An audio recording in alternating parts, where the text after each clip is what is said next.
The register judge is an important part of the election day process. What is the register, and what purpose does it serve?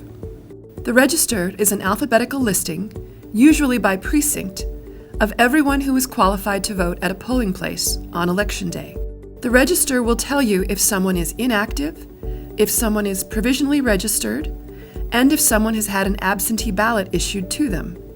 This lesson, and the ones that follow, will instruct you what to do for each of those statuses. Many times, the register judge is a voter's first interaction with an election official. This is the time to put a smile on your face, be helpful, and welcome the voter to your precinct. When a person appears to vote, the first thing you should do after greeting them is ask the person to state their name and address. Could you state your name and address? While it is recommended that the person state name and address to make the process go smoothly, it is not required. If a person refuses to state their name and/or address, move on by requesting photo ID. Before an elector is permitted to receive a ballot or vote, the elector will present a current photo ID showing the elector's name. If the elector does not have a photo ID, the elector will present a current utility bill, bank statement, or other government document that shows the elector's name and current address. You do not need to verify anything on the photo ID except to make sure the photo matches the person in front of you. If non-photo ID is used, confirm that the address on the document matches the address on the register.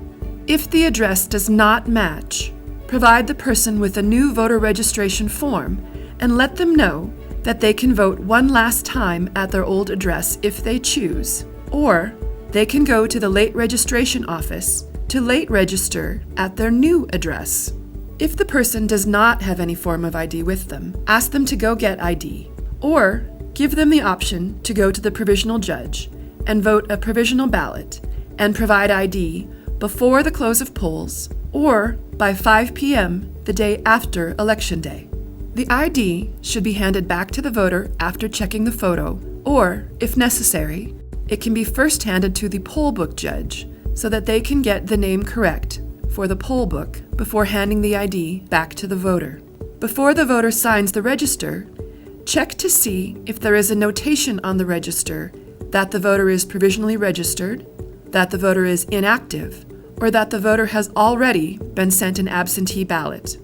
If the register says the voter is inactive, have them fill out a new voter registration form if any of their registration information has changed, but allow them to cast a regular ballot. If the person fills out a new voter registration form, make a notation on the register by the voter's name, but never on or near the signature line. If the register says the voter is provisionally registered or has had an absentee ballot sent to them, send the voter to the provisional judge and do not proceed any further.